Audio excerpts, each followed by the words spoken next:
Nolan Hartwell's fingers crushed the front of Dr. Elena Marquez's throat against a steel bulkhead at 3:07 a.m. And the sound that came out of her was not a scream, but a dry, breaking gasp that never found full air. Her heels skidded across sealed concrete, rubber soles catching, slipping, catching again, then striking hard enough to spit tiny orange sparks where the floor met the wall seam. The sub-basement corridor of Hartwell Memorial Hospital smelled like disinfectant, burnt dust from overworked vents, and something sweet and chemical that did not belong in a trauma wing. Nolan's left hand stayed locked under her jawline, thumb driving into the soft space beneath her chin, while his right hand shoved her ID badge toward the tunnel scanner mounted beside Service Hatch C. His phone sat propped on a rolling linen cart, camera light blinking red, framing her face and the scanner in one clean shot, evidence for his version. Compliance theater. "Read it," he said, voice flat with bored command. "Say the road is clear." Elena tried to answer and coughed instead. Her trachea felt narrow as a straw. Black dots spotted her vision. She had intubated patients in moving ambulances in Afghanistan. She had packed arterial bleeds while mortars walked closer. None of that training changed what oxygen deprivation did to a human body in real time.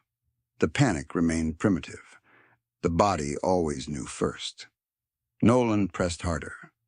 His expensive watch cut into her collarbone as he leaned his weight forward, pinning her between steel and money and confidence learned from years without consequence. He wore black designer sneakers, too clean for a hospital basement, dark jeans, and a leather jacket that still held the cold of the outside air. His sunglasses hung from his shirt collar, though they were 3 floors below ground at night. The detail hit Elena with irrational clarity. Men like him never removed the costume, even in fluorescent light, even while choking a physician against a wall. "Badge to scanner," he said. "Now." Her right hand shook as she tried to pull the lanyard free from where his fist had twisted it. The scanner emitted a neutral green standby ring, patient and waiting. She had refused to clear this tunnel 3 times in the last 40 minutes because the thermal feed stuttered, and the pressure differential on the hatch made no sense. Air moved behind the concrete where no registered space should have existed. Twice she filed concern notes. Once she called facilities. Then Nolan arrived with 2 private contractors and an entitlement so polished it sounded procedural. She got enough breath for 2 words. "Not clear." He smiled into the phone camera and drove her head back against the bulkhead with a hard, ringing impact that vibrated through her molars. 21 people stood in that corridor and watched. Night nurses in Navy scrubs, 2 maintenance techs in orange safety vests, one still holding a wrench. 4 private security contractors in gray polos with Hartwell Protective stitched across the chest. A respiratory therapist with a portable vent unit parked against his thigh. A unit clerk with a clipboard hugged to her chest like a shield. 2 transport orderlies by the freight elevator doors. A charge nurse 10 feet away, barcode scanner gun in her hand, eyes fixed on the blinking inventory screen as if saline counts mattered more than the physician losing air in front of her. Not one moved. Not one of them said stop. Elena's hearing narrowed to pressure and hum. Refrigerated vent lines above the drop ceiling rattled in long metallic breaths, swallowing the thin, involuntary sound she made each time she tried to inhale around Nolan's grip. Her pulse hammered against his palm. She dug her fingers into his wrist, nails scraping skin, and he only shifted to improve leverage. Forearm braced, stance easy, posture casual. He had done this before. Maybe not this exact hold, this exact hallway, this exact victim, but this certainty had practice behind it. "Camera's rolling," Nolan said. turning his face slightly so the lens caught his profile. State your name and confirm Tunnel C passed. Scan at 0307. Elena tasted copper where her teeth had cut the inside of her cheek. Her lungs burned. She forced her left hand between his knuckles and her throat, creating a slit of space no wider than a gloved finger. It bought one ragged inhale, enough for pain to sharpen, and thought to return in fragments.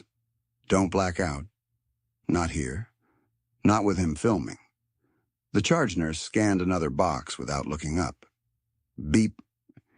Each chirp from the barcode gun landed like a metronome for cowardice. A maintenance tech shifted his weight and looked at the floor drain. One of the private contractors raised his phone, then lowered it when Nolan glanced over. The respiratory therapist took one half-step forward, saw the nearest security man adjust his stance, and stopped. In the reflection of the scanner glass, Elena saw her own face turning dark at the edges, neck tendons strained, eyes watering from pressure and fury both. Nolan dragged her badge closer to the reader. "Say it," he said. "You clear it. Nobody gets blamed for delay. Everybody goes home." "You don't. And you can explain tomorrow why emergency routing backed up." She shook her head once. Small motion, costly motion.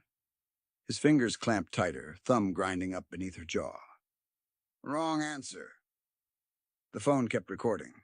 She heard one whisper from behind him. "Just do it, Elena." It came from the unit clerk. Barely audible, not cruel, just tired. "Surrender in 2 syllables." Elena's heel struck concrete again, this time with enough force to send a streak of pain through her ankle. She did not feel it long. Lack of air erased hierarchy. Career risk, policy, fear of retaliation, all of it collapsed into one animal priority. Breathe. She tried to drive her knee upward, but Nolan's hip blocked the line. She pivoted instead, shoulder rolling, old medic muscle memory searching for an angle. He anticipated it and slammed her back flat to steel. The impact boomed down the corridor and came back softer, like the building itself refused to absorb what was happening under its name. Read. The clearance. Nolan spoke each word to the side, to the camera, to the 21 witnesses pretending procedure required silence. Elena managed another whisper. "There's pressure behind that wall." He leaned closer, face inches from hers, expensive cologne cutting through antiseptic. "There's whatever I say there is." Her vision tunneled. Sound stretched. She could no longer feel her left hand.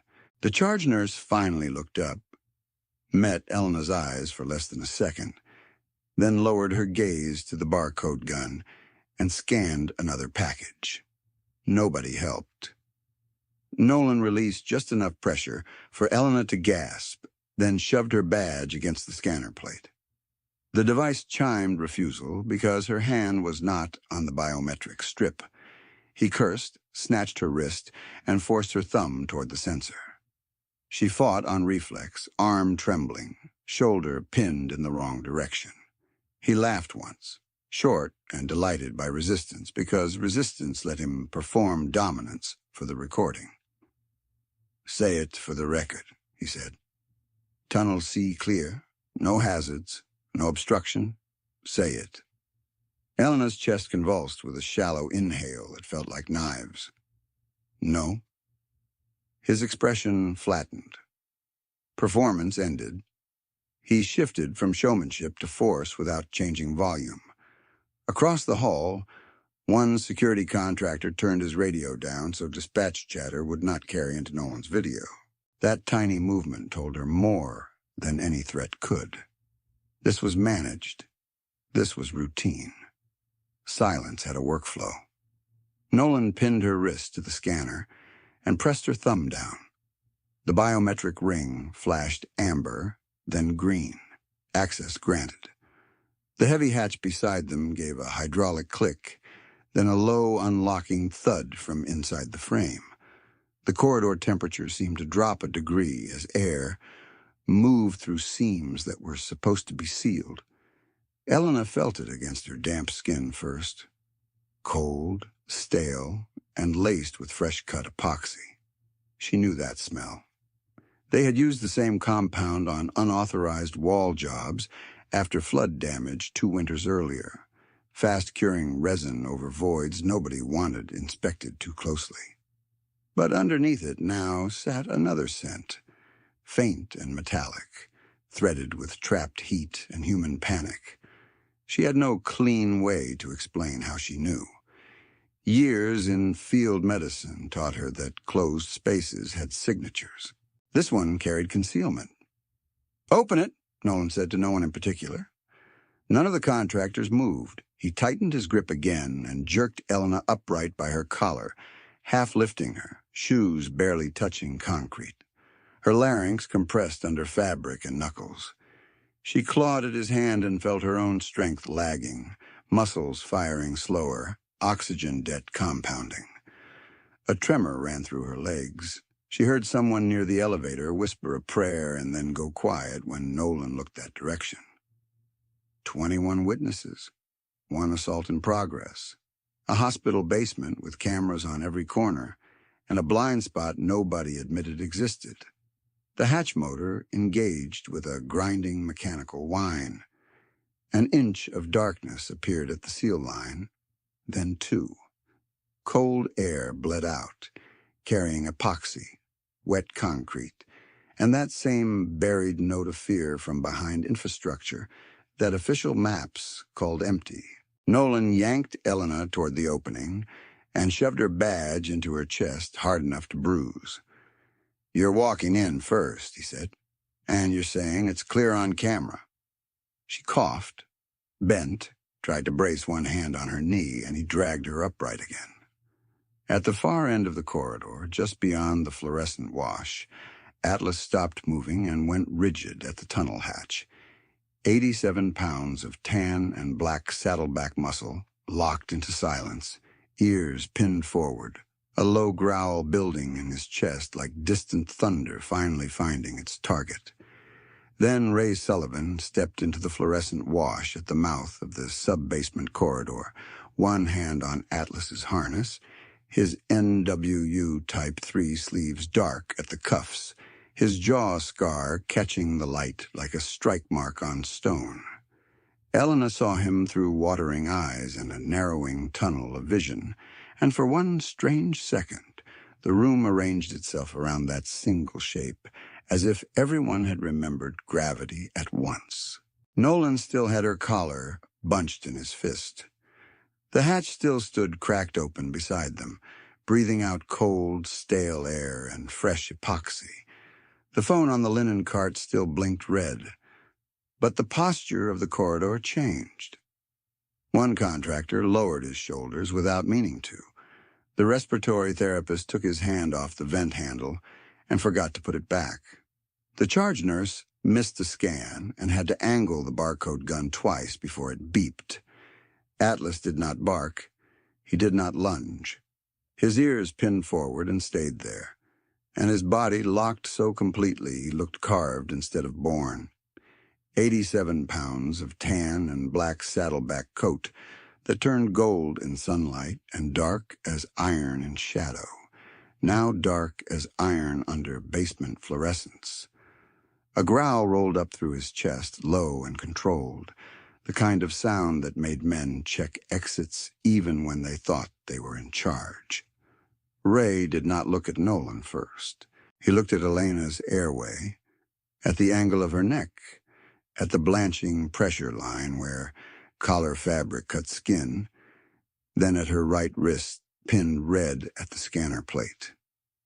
He looked at the hatch seal, saw hydraulic grease fresh on the lower hinge, saw epoxy dust in a half-moon drift, where a broom had pushed too quickly. He looked at Nolan's phone and the framing it held. Victim, badge, scanner, compliance. He looked once at each of the 21 witnesses and found exactly what he expected to find in a corridor like this at this hour. Fear arranged as procedure. "Stay," he said to Atlas. Voice quiet enough, it barely carried past the first contractor. The dog stayed, but the growl deepened. Nolan dragged Elena half a step toward the hatch and forced a laugh that came out thin at the end. "Restricted area," he said, eyes flicking over Ray's uniform and stopping there. "You lost, sailor?" Ray's gaze did not leave Nolan's hands. "Release her wrist." 3 words, flat, no heat in them. Nolan's grip tightened anyway, because men like Nolan only understood a room if it answered to them. "This is hospital business," he said. "My father chairs the board. You don't belong in this corridor." He said it louder than he needed to, for the recording, for the witnesses, for himself. Elena tried to pull air through bruised tissue and got a wet scrape in her throat for the effort. She could feel each heartbeat in her fingertips, rapid and uneven. She knew Ray's face. Not his name yet, not the full history. But she had seen him twice in the veterans' consult hallway after midnight rounds, standing with Atlas outside doors where men woke up shaking from old detonations. He never leaned against the wall, never sat, always watching corners like they were active threats. People called him difficult because he asked for chain of custody signatures on medication transfers no one else tracked. People called him rude because he did not chat. People who had survived war often got renamed by people who had not. The nearest Hartwell contractor moved his hand toward his radio and stopped when Atlas's eyes snapped to him. That dog's stare carried a warning without noise, and every person in the corridor heard it. The unit clerk hugged her clipboard tighter. One maintenance tech took 2 slow steps backward until his spine met a utility cabinet, then stayed there, like metal could protect him from witnessing. Nolan jerked Elena's collar to keep her upright and lifted his chin at Ray. "Tell your dog to back off." "Your hand," Ray said. "Now." Nolan looked around for help that did not come. 4 contractors in branded polos, 2 orderlies who had learned not to see, a charge nurse with a scanner gun, and a budget to protect. 21 people, and no one stepping between a board chairman's son and a physician he was choking on camera. Nolan had lived inside that math his entire life. He had turned it into instinct. Pressure the vulnerable. Name the family. Move forward. He tried it again. "You know who I am?" Ray finally met his eyes. "Yes." No one breathed for a beat. Elena felt Nolan's thumb shift under her jaw as he recalculated. The corridor hum seemed louder suddenly. Vent lines rattling overhead. Distant compressor, kick on from radiology refrigeration. The small, relentless sounds of a building that did not care what happened inside it, as long as billing continued. She swallowed and winced. The smell from the hatch thickened when the motor clicked another notch open. That same fast-cure resin overlaid on trapped heat and human fear. Atlas's nose lifted a fraction. His hackles rose in a hard ridge from the shoulder to tail. Ray followed that movement and read it faster than any instrument in the hallway. The respiratory therapist whispered, "There's someone in there," then clamped his mouth shut as if the words had escaped by accident. Nolan snapped toward him. "Shut up!" The therapist obeyed. Ray shifted 1 step left, putting his body between Atlas and the linen cart camera. Small movement, tactical. It blocked Nolan's clean shot and forced the phone to catch only half his face. Nolan noticed and angled for better framing, still gripping Elena, still pretending this was documentation and not coercion. "You're interfering with an internal safety clearance," Nolan said, tone turning legal, memorized. "I can have you removed." "You can try," Ray said. His right hand stayed low at Atlas's neck, fingers buried in fur just behind the collar clip, where pulse and intent met. Atlas pressed into that hand once, a brief check-in, then returned every line of his attention to Nolan's center mass and the hatch seam beyond. Dog and handler read as one system. No wasted motion, no bluff. Elena managed to get her feet under her and pushed against Nolan's wrist with both hands, weak but deliberate. This time he did not slam her back immediately. His eyes kept tracking Ray. Predators did not like unknown predators in the same enclosure. From the far elevator, one orderly whispered to the other, "Call someone." And the other answered without moving his lips. Who? That was the architecture Nolan had counted on. Not just fear. Futility. Ray heard it. So did Elena. The words landed harder than any shout. Nolan reset his stance and angled Elena's body in front of his own, using her like a moving barrier while he edged toward the widening hatch. "Last chance," he said to her, voice low by her ear now. "You state clear route? We're done." Elena tasted copper and antiseptic and said, "No." Her voice cracked in the middle and still held. Nolan's jaw flexed. The hand at her collar started to climb toward her throat again. Atlas's growl sharpened, a new edge in it, no longer warning alone, but timing. Ray's shoulders did not rise, yet the contractors nearest him drifted back half a pace, as if a line had been drawn across the floor, and they had finally seen it. This was the hinge. This exact second. A bored son with a phone and borrowed power. A doctor losing air in a basement corridor. 21 witnesses deciding who they would be when reports got written. A retired SEAL standing 3 steps away with a war dog reading a threat inside concrete the scanners had marked empty. Before this breaks open, stay with us for a breath and tell us where you're watching from, because places matter in stories like this, and silence travels farther than people admit. If you believe vulnerable people deserve someone who stands up when institutions stall, subscribe, and stay through the end. What happened under Hartwell Memorial did not stop at one hallway, and it did not end with one arrest. Hold the frame there. Elena's fingers on Nolan's wrist, white-knuckled and shaking. Nolan's phone still recording his own undoing. Atlas locked at the hatch, nose tasting epoxy and panic, through a gap no map acknowledged. Ray steady in camouflage that looked less like uniform and more like oath. The corridor kept making hospital sounds, indifferent and precise. A telemetry alarm chirped distantly on another floor. A cartwheel squealed near the service elevator and then went quiet. Somewhere above, an automatic ice machine dumped a load into a stainless bin with a crash like dropped tools. Down here, nobody moved unless Nolan moved first. That had been the rule for months, maybe longer. Elena knew enough to understand she had crossed the point where compliance would save her career. Compliance would not save anyone. Not with that smell behind the hatch. Not with falsified clears stacking in overnight logs. Not with trauma patients arriving tagged with chemical exposure from addresses scrubbed before morning rounds. She had argued with administration in polite language for 6 weeks and gotten policy memos in reply. She had filed 3 incident notes that vanished from the active queue by sunrise each time.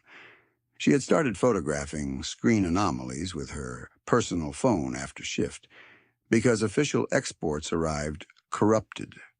She had become, in hospital terms, difficult. In human terms, she had noticed. By the 2nd week of October, she had started writing tunnel pressure readings on paper in her scrub pocket, because digital entries kept auto-correcting themselves to baseline. Nolan knew she had noticed. That was why his grip kept finding her throat and not her shoulder. Pressure there made oxygen scarce and words were the one thing his family's name could not buy back once spoken into the right recorder. Ray knew it too without hearing her history yet. He could read target selection in under a second. The threatening hand never lied about intent. Nolan had not grabbed a nearest nurse. He had not grabbed a contractor. He had gone straight for the doctor, who refused the scan and put her face in frame. Punishment and message. Atlas shifted his weight forward 1 inch, nails touching concrete with a soft click. His ears stayed pinned. His breathing slowed, not quickened. Working dog calm under load.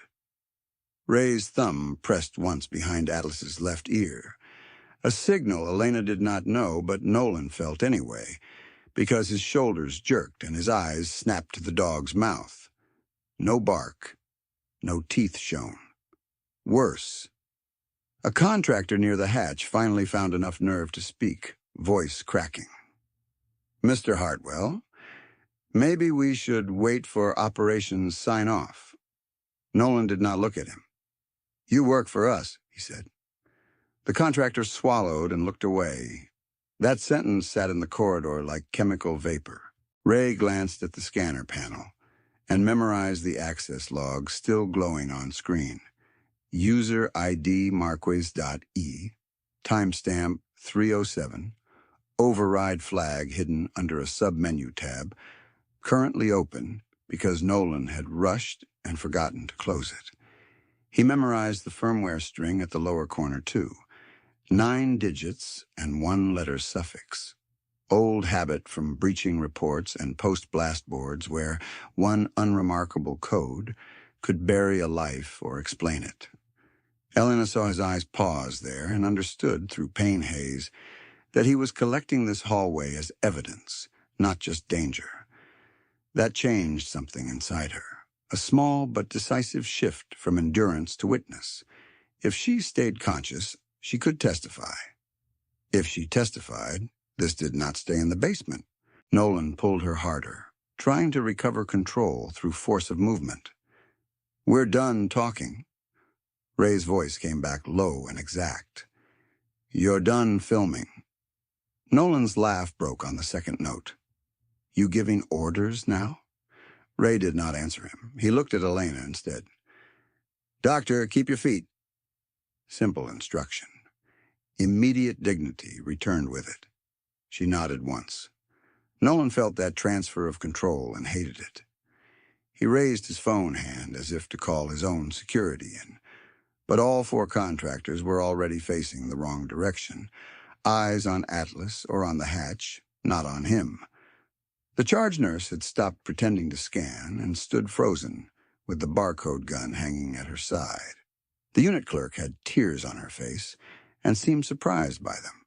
Power was still in Nolan's fist, but obedience had started leaking out of the room. The hatch motor clicked again and opened another inch, exhaling colder air and a clearer trace of human breath from a space the scanner swore was empty.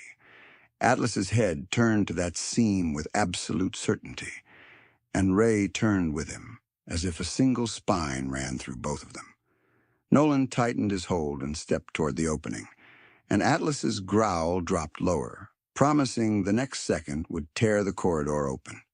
Atlas's growl dropped lower, promising the next second would tear the corridor open. Ray saw Nolan's wrist tense. Elena felt her collar bite deeper. The hatch breathed cold against all of them. The moment held, stretched thin as wire, and memory hit in sharp, involuntary flashes while the present kept moving.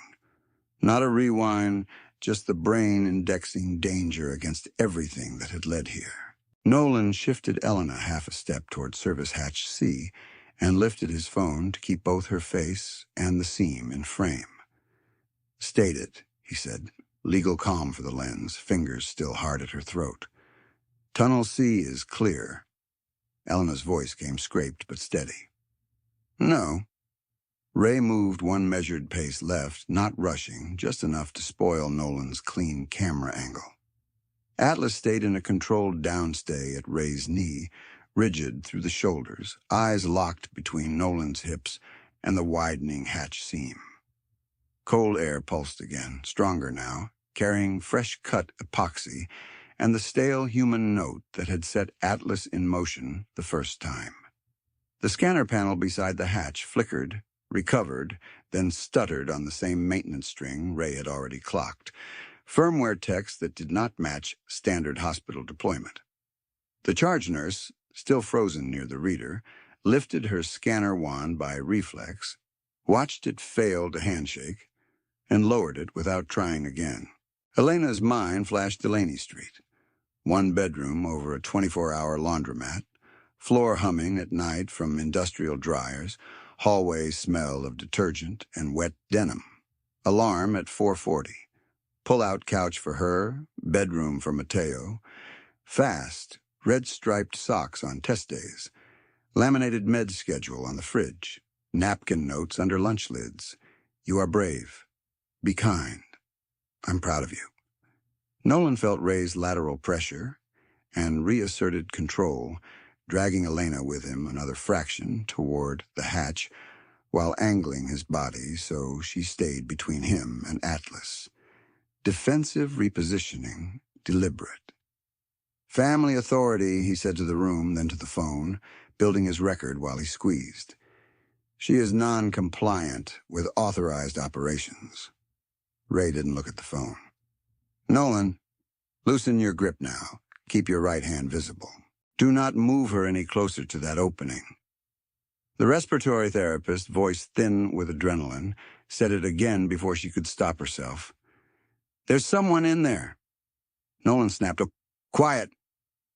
She folded inward, eyes down. Across the corridor, two transport orderlies exchanged a whisper about calling for help, then stared at the floor as if the tiles might swallow them. The unit clerk's shoulders shook. She wiped at tears with the heel of her palm and did not move. Another flash. Camila, 32, gone on a Tuesday that began with school drop-off and ended in an ICU room Elena knew too well. Guardianship forms stacked beside funeral receipts, insurance paperwork, second-grade reading logs. Sign here. Initial here. Keep breathing. Go back to residency because rent still came due, and inhalers still needed refills, and a 7-year-old still needed an adult who showed up calm. Elena had that calm because panic burned time and time killed people. At 19, Army medic, blast injuries in heat that made gloves slick. IVs by red lens light when generators failed. Ruptured insulation after rocket impact. Tourniquet 1 turned too late. A platoon sergeant telling her she moved like she had run the drill in her head already. Praise as warning. Hypervigilance becoming muscle memory. Then never leaving. In the corridor, Ray tracked 3 things at once. Elena's airway, Nolan's recording hand, hatch progression. "Elena, stay with me," he said, voice level. "Short breaths through your nose if you can. Blink once if you're going lightheaded." She blinked once for yes to hearing him, not surrender. Atlas's growl deepened another register. Controlled, but no longer ambiguous. One Hartwell protective contractor shifted his stance, looked at Nolan, then at Ray, and said carefully, "We should wait for operations sign-off." No one backed him out loud, but no one corrected him either. Late August had taught Elena Hartwell Memorial's rhythms.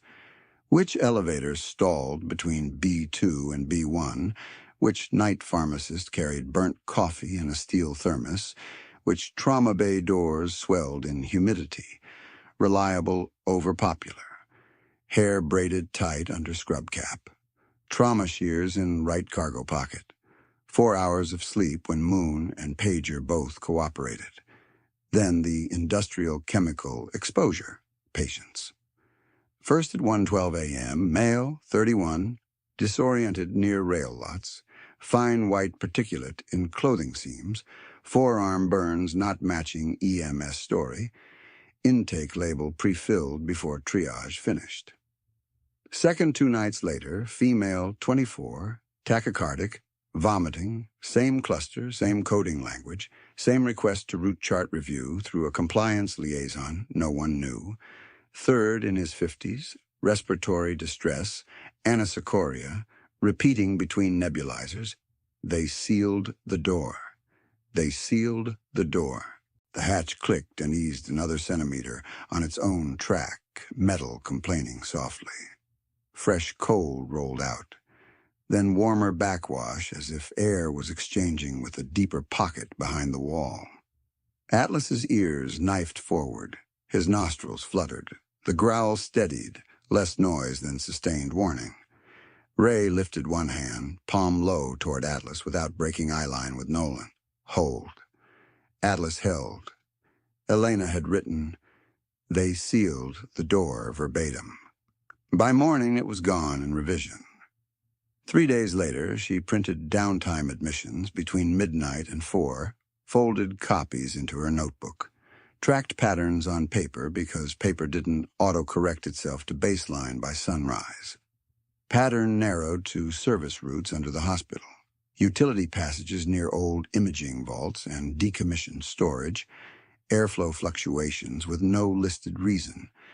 Facilities sent pressure sheets with columns blanked, pending calibration. IT closed her scanner log ticket as resolved. Overnight medical director told her to focus on medicine and leave infrastructure to operations. She did both. A maintenance tech at the back wall took one look at Atlas, then at Nolan's hand on Elena's neck, and retreated to a utility cabinet alcove, flattening himself there, non-intervening. The charge nurse lifted her scanner again, thumb trembling over the trigger, then stopped completely and just stared at the panel lights. Bystander paralysis was still winning, but the edges were fraying. Hartwell obedience no longer looked automatic. Elena still made Mateo's open house in wrinkled scrubs and a borrowed cardigan, sat on a child-sized chair while he read about planets, clapped like she had slept 8 hours. By second week of October, she was checking tunnel panels at end of shift and writing pressure numbers on index cards hidden behind old anatomy flashcards in her locker. What made her irreplaceable was consistency under load. Rent 2 days early when possible, text to Mateo's teacher before every overnight with emergency contacts, and a promise to answer by 6:15 unless actively coding someone. Empanadas for the day nurse whose husband had started chemo. Arguments with seniors who dismissed homeless patients as social admits. Return trips to rooms to explain inhaler spacers again. She had already lost one person to a system that moved too slowly through emergency and refused to lose strangers to one moving fast in all the wrong places. Nolan entered that system like he owned the floor plan, because he nearly did. 26, curated soft bulk wealth, sunglasses indoors until he wanted to be seen watching. Black Porsche, Cayenne through Staff Gate on Mercer, barrier lifting before full stop. Hartwell on steel letters, on wings, on plaques, on every corridor where debt and power crossed paths. Graham Hartwell on board and county authority. Vivian Hartwell on foundations and gala circuits. Subcontracts through shell entities that changed names yearly and kept winning emergency compliance bids. Official language, efficient governance. Staff language, untouchable. In the now, Nolan pivoted Elena to keep Ray outside his lens and forced a brittle smile toward the phone. "Observe refusal," he narrated. "Documenting obstruction." Ray stepped in closer, shoulder angling between camera and Elena's face without touching Nolan yet. "Document this instead," Ray said. "You are using force to compel a false safety declaration. Release her." One contractor swallowed hard and looked away. Another kept his radio clipped and silent. Nolan had been raised inside immunity until accountability looked optional. Suspensions erased. Incidents relabeled, reports softened by influence. Off-duty deputies rotating through Hartwell protective detail by mid-September, gray polos, corporate diction, practical deference to Nolan. Complaints near service corridors returned, sanitized and nameless. Message: if the Hartwell son is in your lane, Call it workflow and step aside. He weaponized narrative, filmed only response, not initiation, for documentation while cornering people at scanner panels, coached residents to repeat compliance phrasing on camera. Truth became negotiable once channels were preloaded. More dangerous, he understood infrastructure.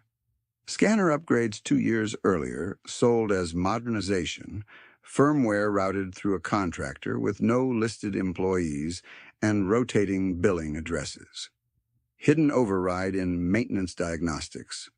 Required elevated credentials plus clinical biometric presence. Legitimate use sped checks. Corrupted use could mark a passage clear while suppressing thermal drift and pressure anomaly flags. Most staff never saw that submenu. Nolan did. The seam widened enough now to show pure black beyond the inner lip and a strip of newer sealant where no sealant should have been. Cold breathed out in rhythmic pushes. The smell sharpened. Epoxy, dust, stale fabric, skin. Atlas's weight shifted forward half an inch, then locked. Ray's hand stayed low. Hold. Nolan, Ray said, each word placed. Your right thumb is whitening over carotid. Ease off now. Elena remembered the week before the assault in hard cuts. Nolan at 2:20 a.m. outside triage, sunglasses on, asking why she'd filed 3 tunnel variance notes in one shift. Nolan in loading bay corridor. Delayed routing costs, 6 figures an hour, and you don't want your name on that. Nolan at board reception. Smile like weather over a handshake. You work for us. 4th time outside service hatch C with 2 contractors as she scanned twice. You're done asking. 3 nights between that line and this corridor. Missing log entries. Rerouted trauma tags. 1 maintenance request closed without signature after she asked for raw sensor output. 11:48 p.m. the breaking night. Cayenne through Mercer without stopping. 12:06 a.m. Deputy signed into Hartwell Protective Detail instead of Sheriff Dispatch. 1:33 a.m. Shell contractor account pushed remote diagnostics to service hatch C and scrubbed trace from standard audit view. 2:41 a.m. Elena refused first forced clearance and documented pressure variance by hand. 2:59 a.m. Nolan opened camera before reaching sub-basement. By 3:07, his fingers were on her throat and 21 people were watching. By now, minutes later, same corridor, same witnesses, the architecture around his name had begun to slip. Ray made it explicit for everyone in earshot. Security contractors, listen carefully. Step back from Nolan and keep your hands visible. No one touches that hatch until scene control is established. Charge nurse, do not run another scan. Preserve panel state. The charge nurse nodded once. Finally, scanner hanging useless at her side. 1 contractor complied immediately, taking 2 steps back. A second hesitated, then mirrored him. The third stayed put, but unclipped his hand from his belt. Nolan's jaw flexed. He tugged Elena tighter, as if proximity could restore authority. You are obstructing authorized family operations, he said louder for the recording. But his framing was broken now, Ray's shoulder cutting the shot, Atlas visible, hatch seam gaping wider with every breath of air. Elena, Nolan hissed off script. Say it. She swallowed against his grip and answered for the 4th time in under an hour, each word deliberate. Tunnel C is not clear. The room absorbed it differently this time. The respiratory therapist looked up instead of down. 1 orderly took out his phone, thumb hovering over emergency call. The unit clerk's crying steadied into angry breaths. Even silence shifted. It no longer belonged entirely to Nolan. Behind the hatch, something thudded once, faint, then still. Atlas answered with a single, deeper growl that vibrated in the steel. Ray's gaze cut to the opening and back to Nolan in one smooth line. Last warning, he said. Release her, set the phone down, and step left. Now.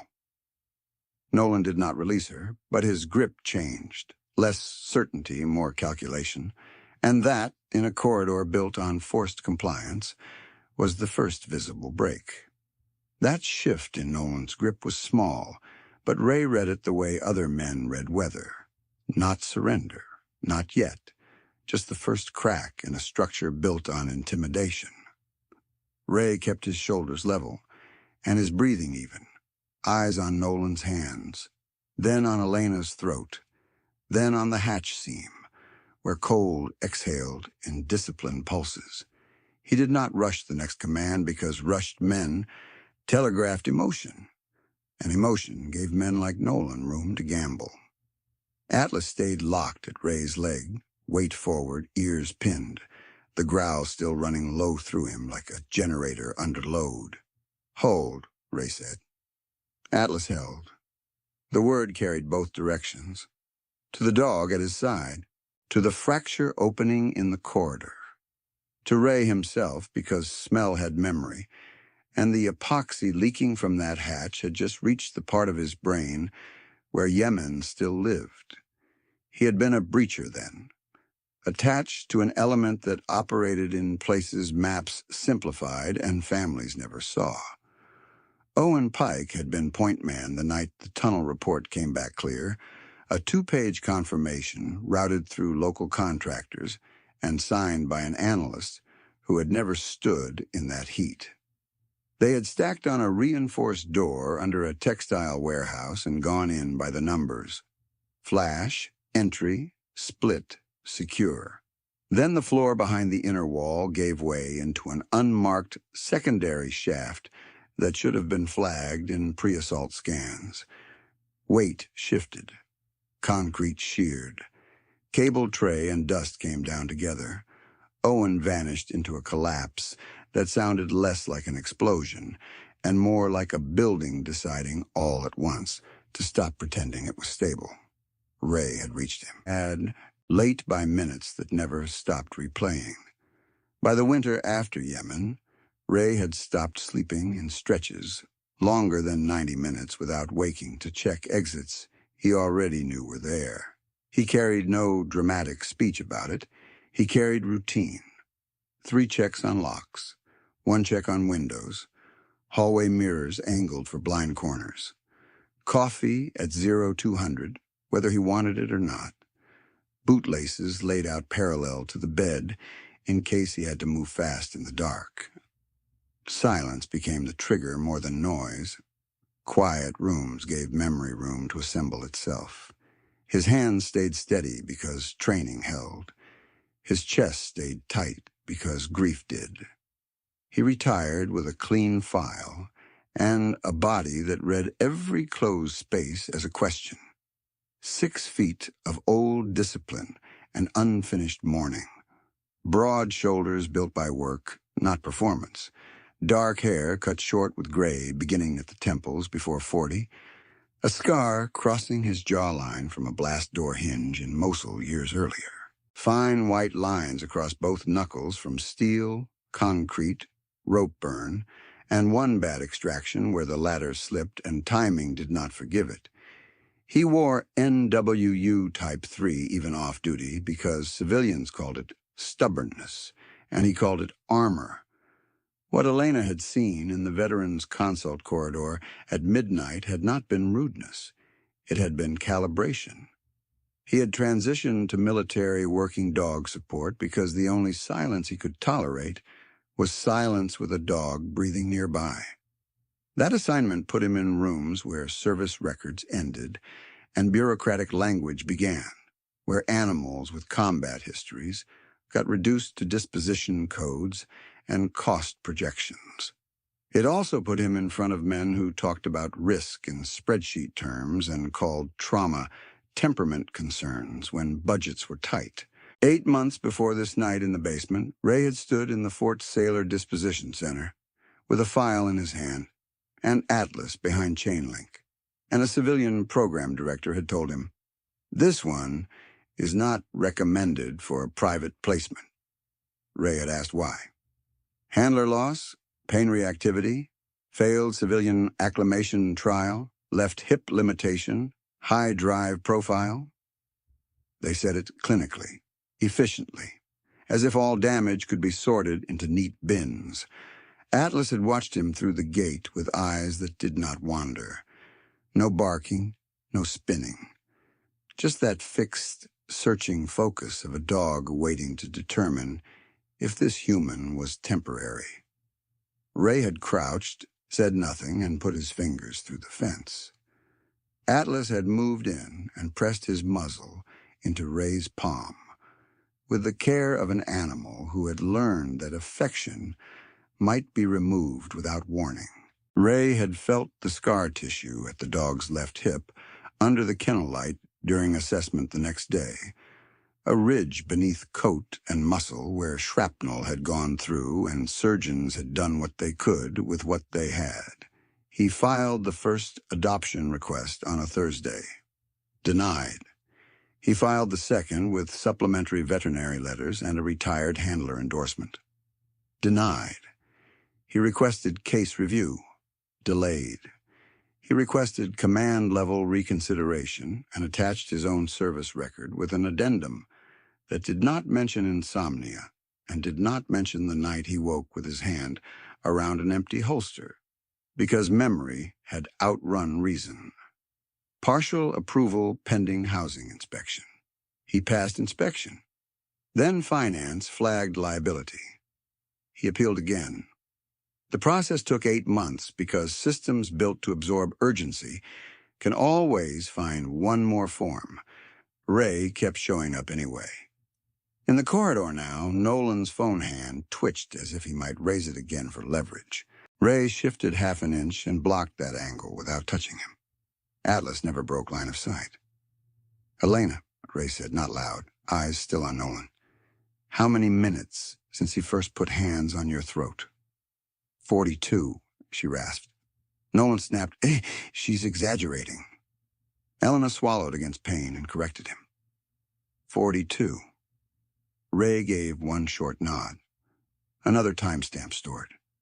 He had built his whole post-service life around timestamps because reports got altered when names had weight. Facts survived better when pinned to minute marks, badge IDs, panel logs, camera metadata, and witness lists no one could erase cleanly. That habit had looked obsessive to some supervisors. Tonight, it looked like foresight. He glanced once at the scanner string again. That suffix in the lower corner, needling memory, had never fully set down. Same architecture families used to hide profit. Same language of clearance. Different country. Same lie. Nolan sensed attention leaving him and clamped harder, trying to pull focus back with force. Elena flinched. Atlas's growl thickened immediately. Ray's hand settled behind Atlas's ear, and the dog converted that contact into restraint instead of launch. The man and the dog had learned each other in pieces, no training manual covered. Atlas was not just disciplined. Atlas was decorated. 3 deployments. 19 confirmed life-saving alerts in theaters where 1 second of warning meant people went home, and 1 second lost meant folded flags. He had been bred for drive, selected for nerve, and paired young with a handler who called him the best nose in the platoon, before either of them had enough gray to understand how many endings war could write. Atlas had found pressure plate trigger lines under blown sand. He had signaled on hidden compartments in supply trucks with perfect stillness and one lifted paw. He had sat and stared at a patched wall in Helmand until engineers broke it open and found a wired cavity that would have taken out half an element. He had alerted on buried ammonium packs outside a schoolyard route and saved a convoy that never knew how close it had come. The count in his record stayed sterile. Alert confirmed. Threat mitigated, personnel preserved. What it did not capture was the texture of each save. Boots stopping mid-step, breath held, hands signaling freeze, the trembling after action, when adrenaline dumped and men laughed too hard because they were still alive. During a compound breach in Kandahar, on his third deployment, Atlas went through first door with his handler, 3 feet behind him. The breach charge overcut the hinge side by fractions, secondary fragmentation came back wrong, and a shard tore through Atlas's left hip before anyone understood the angle. He still completed the clear of the first room on command before his rear leg buckled under him. He did not cry out. He just tried to stand again, failed once, and looked back for instruction through pain. That detail sat in Ray's head like a blade. Dogs still looking for orders while injured. Men still expecting loyalty from bodies already broken by service. Atlas survived surgery. He lost speed and some range of motion. His handler did not survive the next rotation. After that, Atlas moved through 2 interim kennels, 1 short-term training cadre, and a disposition queue where people used words like unplaceable, because grief in a working dog makes administrators nervous. High drive, they said. Hypervigilant, they said. Startle response. Resource guarding during feed windows. As if those were character flaws and not echoes of environments humans had put him in. Ray recognized the pattern because it matched his own chart in different language. At the center, Atlas refused food the first 2 days Ray didn't visit after a scheduling conflict. On day 3, when Ray came through the gate, Atlas crossed the run, sat, and pressed his head against Ray's sternum with full body weight, then stayed there until a kennel tech said they had to separate for cleaning. Ray signed another stack of forms that afternoon.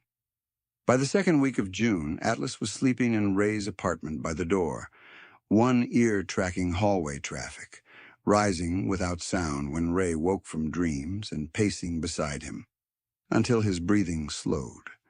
The bond did not erase damage. It gave damage a structure.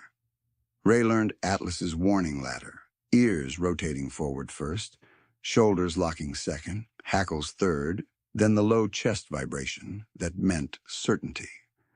Atlas learned Ray's signals. 2 taps for hold, 1 knuckle at collar line for pivot, open palm down for settle, fingers behind left ear for restraint under provocation.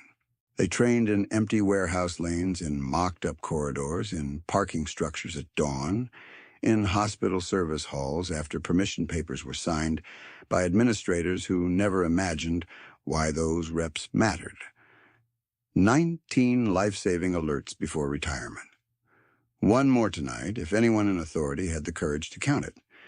In the sub-basement light, Atlas's tan and black saddleback had gone dark as iron, but the old injury still shaped his stance if you knew where to look. Slight favoring at the left rear when static too long, a micro-adjustment before weight transfer, scar tissue tightening under cold conditions. Ray had warmed that hip with his hands on winter mornings and stretched it twice daily, because pain ignored hero narratives. Forgotten hero was not a metaphor here. It was paperwork. Hartwell contractors had seen a dog in a uniform and assumed intimidation theater. They had not seen citations in the record, medevac notes, orthopedic evaluations, behavior assessments, transition board transcripts, hours of rehab, or the way Atlas still checked doors for trapped scent because service habits never retired cleanly. Elena saw enough now to understand why Atlas's stillness felt heavier than movement. This was not random aggression. This was trained certainty under command, held in place by trust between 2 survivors who had each been asked to continue after the worst night of their lives. Nolan misread it as bluff. He lifted his chin and said, louder for the workers lining the wall, "My father owns this hospital, and the cops. You think a dog changes that?" Ray did not look away. "Set the phone down." Nolan's mouth curled. "Or what?" Atlas rose from the downstay in one smooth motion. No leap, no bark, just vertical presence and fixed eyes, and the nearest contractor took 2 involuntary steps backward so fast his radio clipped the wall and clattered to the floor. No one picked it up. From behind the hatch came a second dull thud, then a scrape, unmistakably human this time. The respiratory therapist made a strangled sound and covered her mouth. The unit clerk whispered, "Oh, God," and stopped pretending she didn't hear it. The charge nurse looked at Elena's bruising throat, then at Nolan's hand, and finally did what she had not done all night. She reached for her phone and hit Emergency Clinical Command on speaker. "Sub-basement Service C," she said, voice shaking but clear. "Active assault. Possible trapped persons behind sealed access. Immediate response required." That call landed like a charge in concrete. External contact. Logged line. No taking it back. Ray tracked every reaction and gave Atlas one quiet word. "Easy." Atlas held, head forward, breath measured, all 87 pounds of disciplined force, waiting for the next instruction. Nolan still had Elena's collar in his fist, but his knuckles had gone pale, and his confidence had finally started to look like what it was: borrowed power with an expiration date.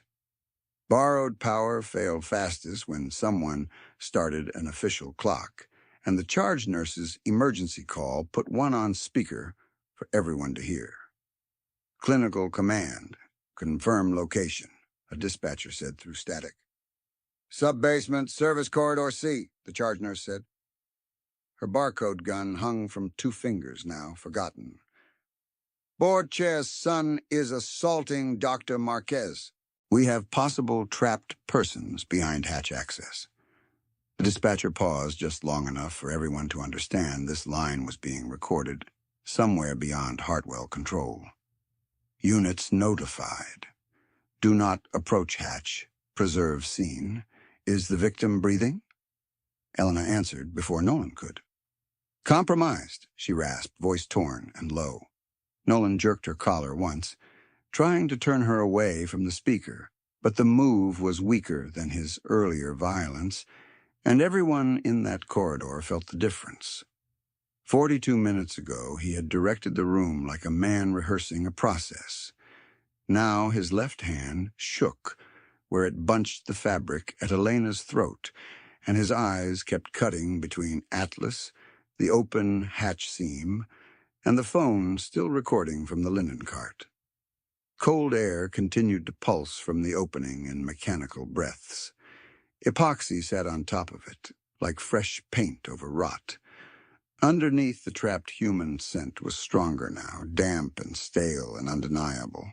Atlas tasted all of it and did not blink. Ray heard the dispatcher ask for a witness name and saw 3 people glance down at once, instinctive retreat from accountability, then look up again because retreat no longer looked safe. The respiratory therapist stepped forward first, voice shaking but clear enough to enter record. "Maya Torres, RT." She swallowed. "I heard movement behind the hatch. Twice." That single sentence crossed the line the room had been avoiding all night. Nolan snapped at her.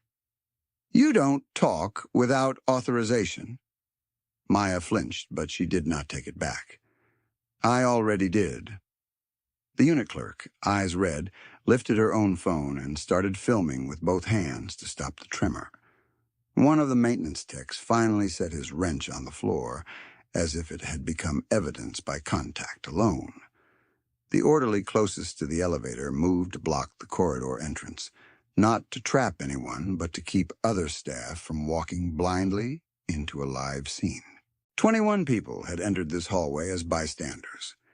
They were not all bystanders anymore. At 3:09 a.m., the service elevator dinged 1 floor above them, and no one in this corridor looked away from Nolan long enough to see if help had arrived. Ray kept his voice level. "Elena, give me 3 things. Dizziness, yes or no. Tingling in hands, yes or no. Vision narrowing, yes or no." She dragged in a thin breath through bruised tissue and answered in clipped fragments. "Yes." Yes. Less now? Good. Keep your knees soft. Don't lock out. Nolan barked a laugh that failed to sound amused. You giving first aid tips in my hospital? Ray did not turn. In a crime scene. The words landed hard because they were true in a way family names could not soften. Even the contractors heard it.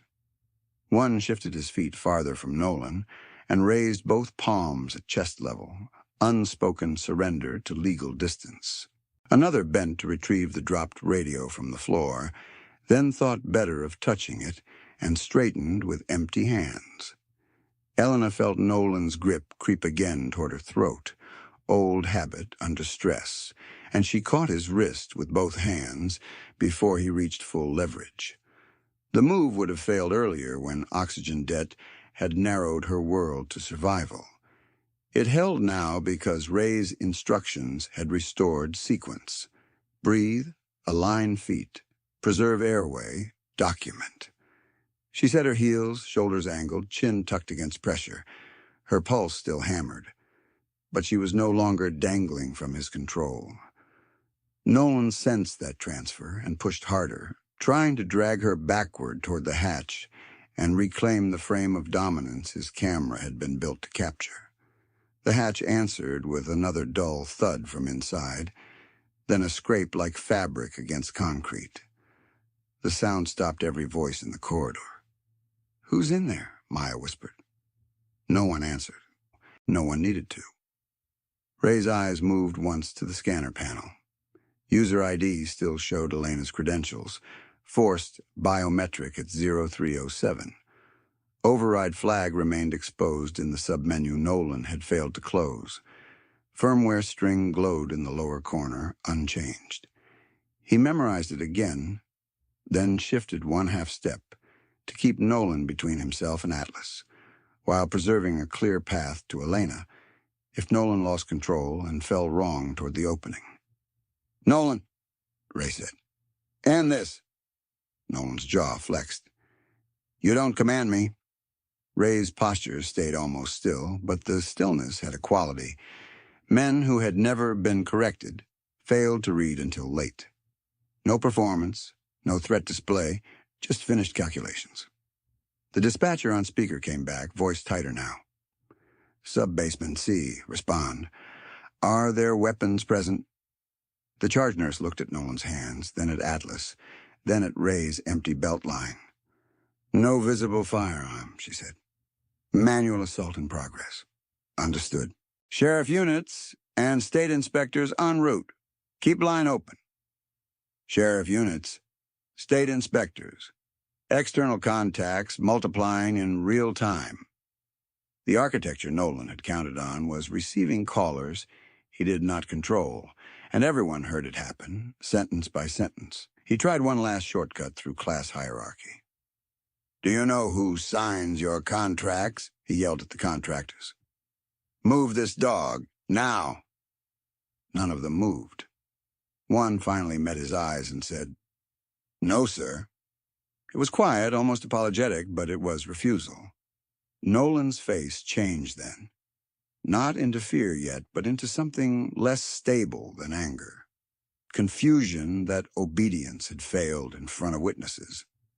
He tightened on Elena out of reflex, and Atlas's growl sharpened to a blade edge. Ray's hand touched Atlas behind the left ear. "Steady." Atlas stayed pinned in place, every muscle loaded but controlled. The scarred left hip made a small compensation shift under his coat. Ray clocked it and adjusted leash slack without looking down. Dog and handler moved as one system shaped by years of survival and repetition.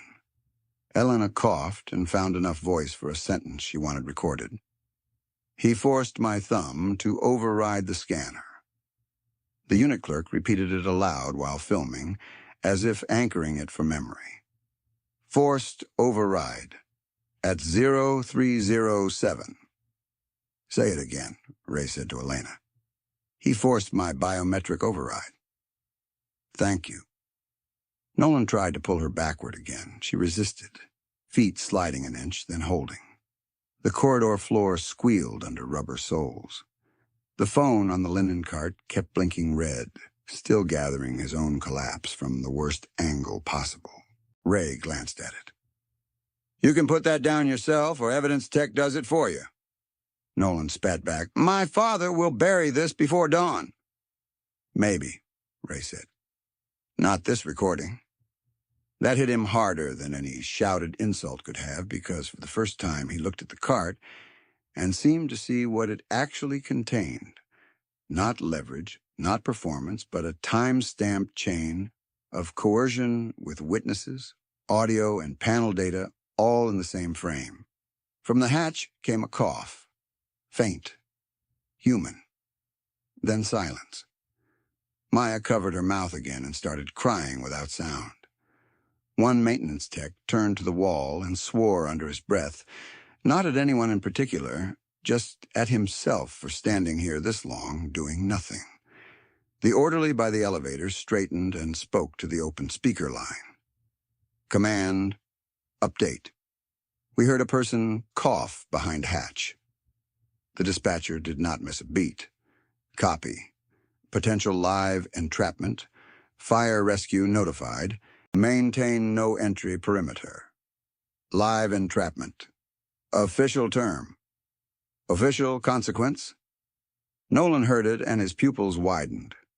Ray took one step forward, close enough that Nolan could see the scar along his jaw in full fluorescent detail, close enough to read the eyes he had dismissed as bureaucratic nuisance 5 minutes earlier. What he saw there was not rage. That would have been easier.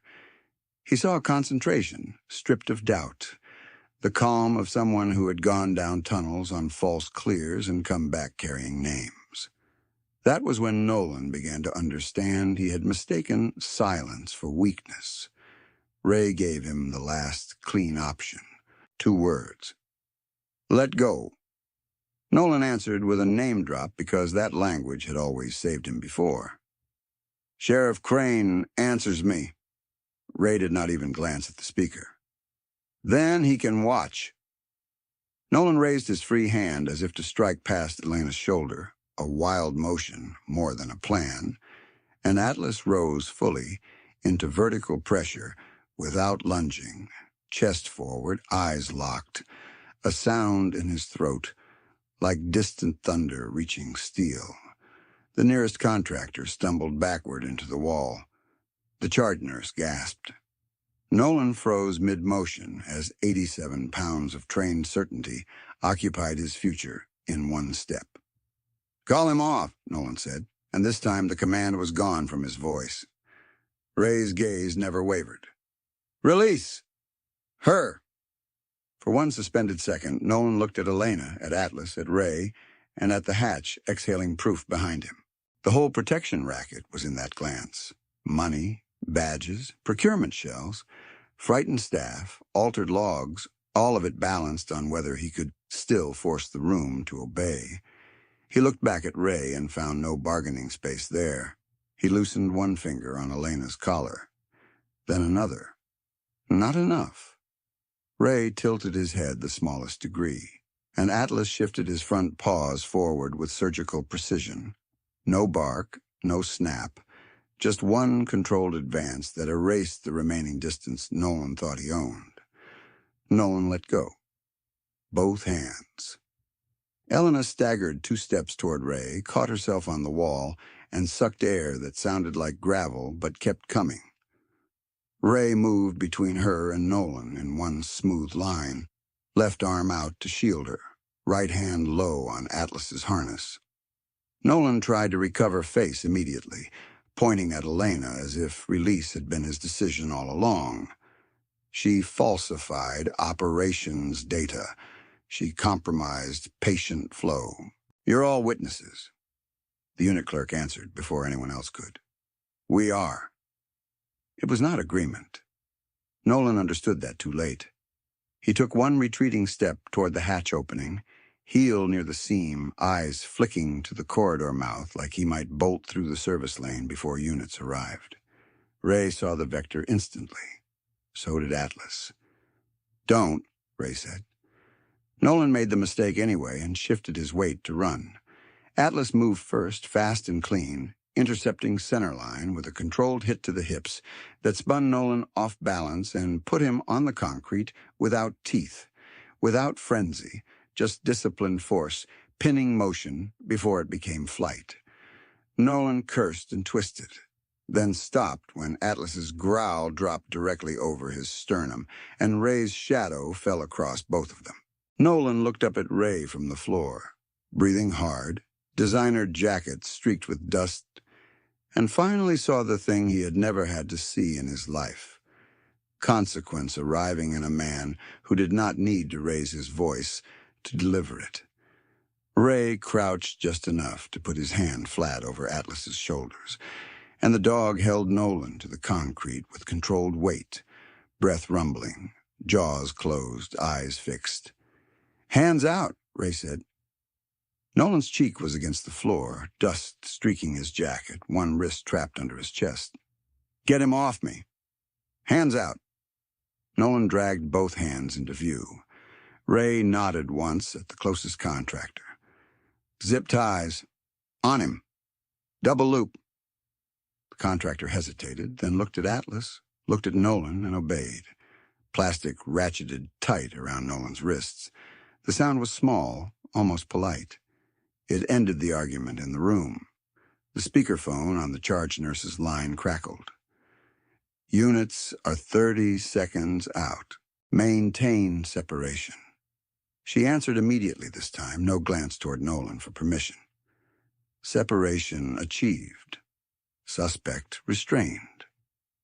The service elevator opened with a metallic thud, and 2 sheriff deputies stepped out first, then a fire captain with a forcible entry kit, then a state health investigator in a Navy windbreaker still pulling gloves on. Deputy Crane came in behind them, broad, red-faced, hand already raised like he planned to take command by volume alone.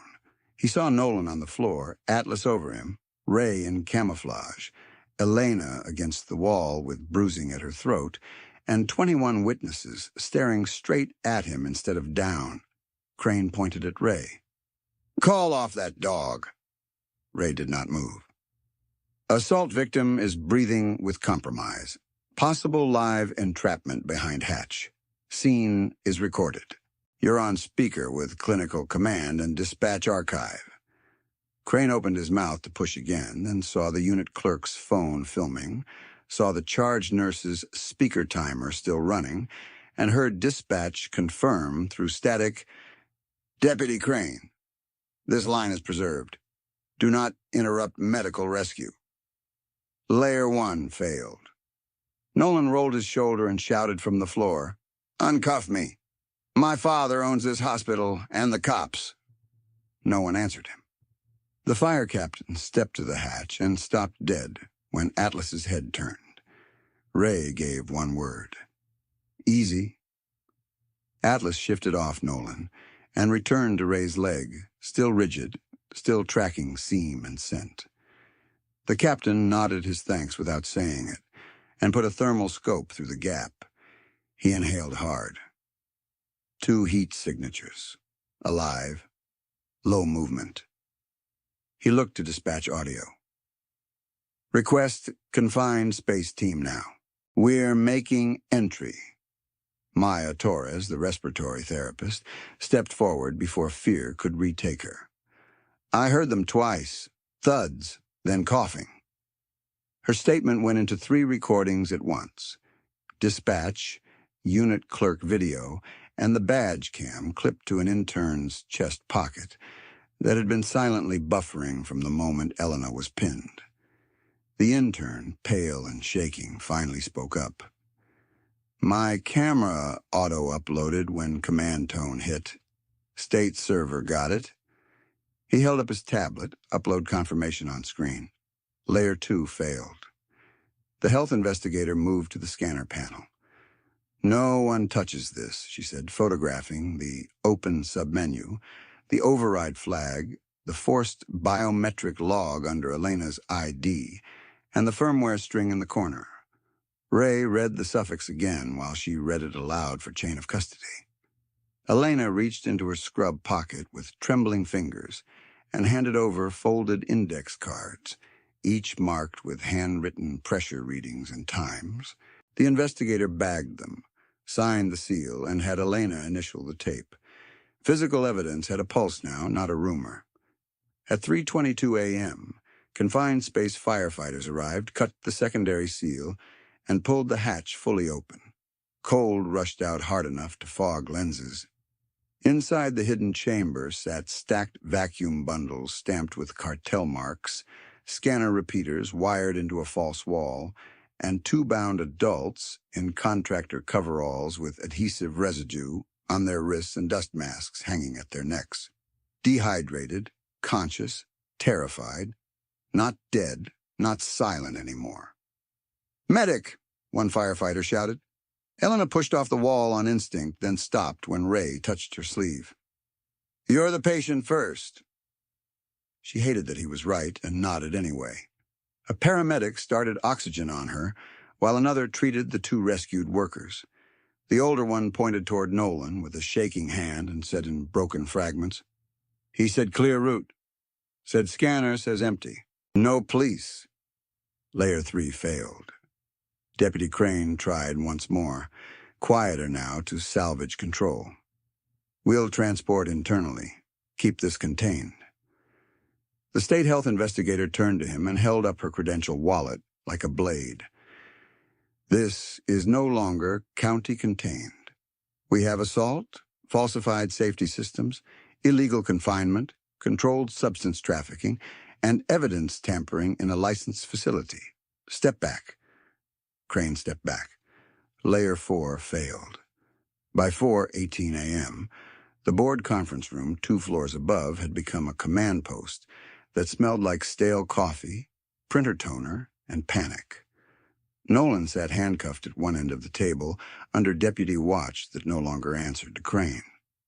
His father, Graham Hartwell, arrived in a cashmere coat over pajamas and fury, with 2 attorneys and the hospital's overnight counsel trailing him. His first sentence was a demand. His second was a threat. His third was, "You don't have jurisdiction." The federal narcotics supervisor set an evidence box in front of him and opened it one item at a time.